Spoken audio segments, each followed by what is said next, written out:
Welcome back to Don't Sweat the Small Stuff. And it's all small stuff.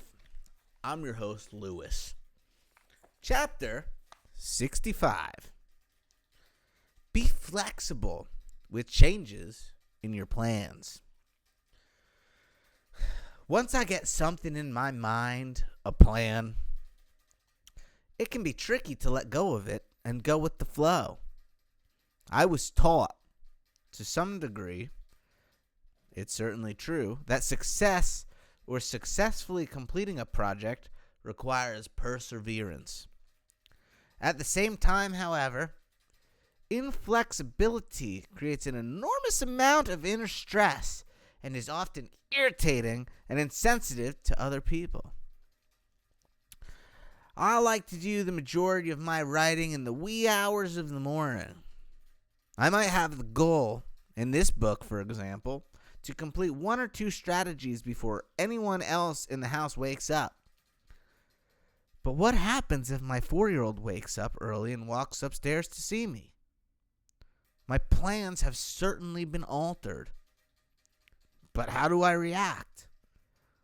Or I might have the goal to go out for a run before going to the office. What happens if I get an emergency call from the office and I have to skip my run? There's countless potential examples for all of us. Times when our plans suddenly change. Something that we thought was going to take place doesn't. Someone doesn't do what they said they would do. You make less money than you thought you would. Someone changes your plans without your consent. You have less time than you previously planned.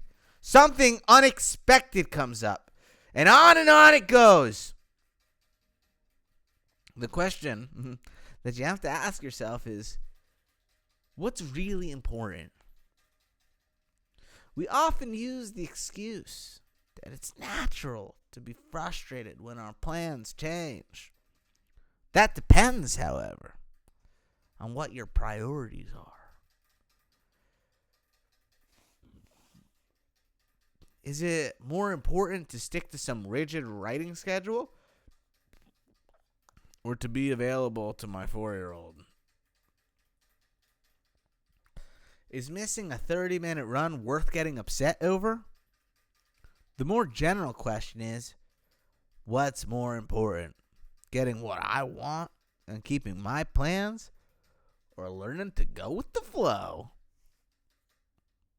Clearly, to become a more peaceful person, you must prioritize being flexible over rigidity most of the time. Obviously, there's going to be some exceptions. I've also found it helpful to expect that a certain percentage of plans will change. If I make allowances in my mind for this inevitability, then when it happens, I can say, here's one of those inevitabilities. You'll find that if you create the goal to become more flexible, some wonderful things will begin to happen. You'll feel more relaxed, yet you won't sacrifice any productivity. You may even become more productive because you won't need to expend so much energy being upset and worried. I've learned to trust that I will keep my deadlines, achieve most of my goals, and honor my responsibilities, despite the fact that I may have to alter my plans slightly or even completely. Finally, the people around you will be more relaxed too.